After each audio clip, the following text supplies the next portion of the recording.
Every day, every week, every month, we are with you in the quest to speak truth to power, call out right from wrong, wrong from right, and stand toe-to-toe with oppressors. We are Kenyans, and there is no chink in our armor. Corruption, tribalism, and nepotism will all fall by our side. Are you ready for 2027?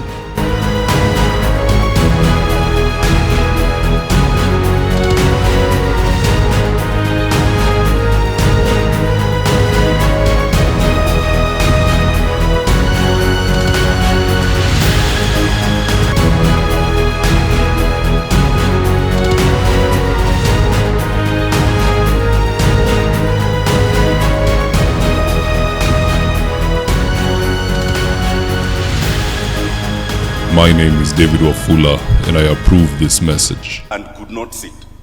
Secondly, fortunately for us, both yourself and the Prime Minister were in Parliament, and you are there much longer than me. So if there are things to be known, I'm sure you know them. But more fortunately, I'm here with my Speaker, Session Chair. I hold no leadership position in Parliament. So if anybody is to be crucified, please look for the Honorable Wetangula. Me, I'll give my perspective. I will give my perspective from having participated in the Committee of Experts to my experience now in 8 years. First, I am the first to concede, and I've said this and I've conceded it in public, that I don't think we are doing well in Parliament, especially the 13th Parliament. I am not here to apologize. But just like all other branches, there are successes, but there's work to be done. At least in our favor, 15 years down the line, we still have a bicameral parliament. 15 years down the line, we've held elections regularly. We are still able to vet. We are even able to impeach, as we recently did. So at least it is there. But there are two problems that I see. One is historical, and one is institutional. The historical one, Chair, you will remember, is the problem between the National Assembly and the Senate.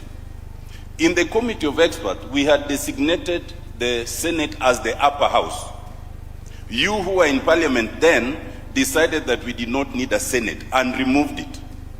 When it came to us, given the historical experience that we had in this country, we decided we needed a Senate at least to protect devolution.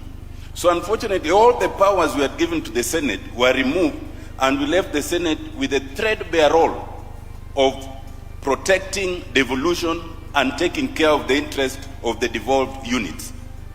Very little. And ultimately, therefore, with the subsequent interpretation by the Supreme Court and all, there remains sibling rivalry between the Senate and the National Assembly, and sometimes it becomes a problem for Parliament as Parliament. That is historical. The institutional one is one of our creation, and it was created before I joined Parliament. We changed, the Committee of Experts had proposed a parliamentary system. Members of Parliament, in their wisdom, in Naivasha, changed it to a presidential system.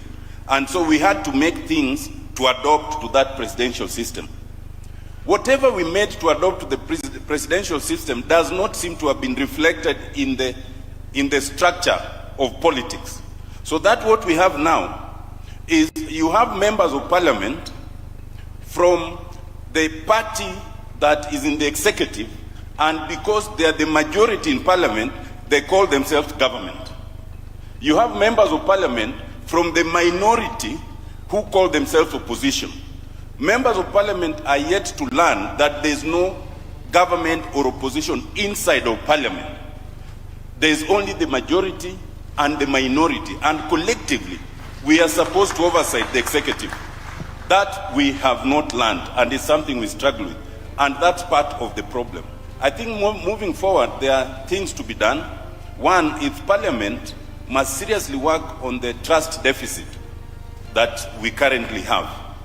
But secondly, and Njoki talked about judicial overreach, we had a colloquium with the judiciary recently, and I made the proposition that while the judiciary is free to handle Parliament in any way, especially when it's doing a quasi-judicial duty, please let Parliament handle legislation, because there are inbuilt mechanisms. You can find us wrong later. But lastly, from the executive perspective, it must also reduce its chokehold on Parliament. Kidogo tu, then we'll be able to move forward. Thank you very much. If you have an upcoming event, be it a wedding, a polite function, or even a birthday, make sure to reach out to bouncers with degrees. These guys are elite professionals that always deliver. In fact, let me just walk you through their catalog because it's quite extensive. So bouncers with degrees offer VVIP and VIP protection, escort protection. They can double up as bodyguards. They offer hotel and restaurant bouncers. They offer wedding and burial security. They offer public event security. They can even offer professional drivers if needed to pair up with the security. They offer private security, perhaps on your property or wherever it is you need them to be, they'll be there. They also offer gym instructors because the entire crew is fit. That's how you make the cut to join this team. Now, if you're in need of services from bouncers with degree, you can reach out to them at 0700 491 645 or 0711 206 324. Or if you're old school like myself and you prefer using emails, just so that you can have access to paper trail, you can reach out to them at bouncerwithdegree@gmail.com. Thank you for choosing David Wafula as your primary news platform. We put countless hours in research, recording, and editing. By showing up each and every day to watch our videos, you encourage us to generate more videos for the viewers. We are on a mission to inform, educate, and build a better tomorrow. To our thousands of followers in a world full of presidents, kings, and queens, you are the real gem. Adios.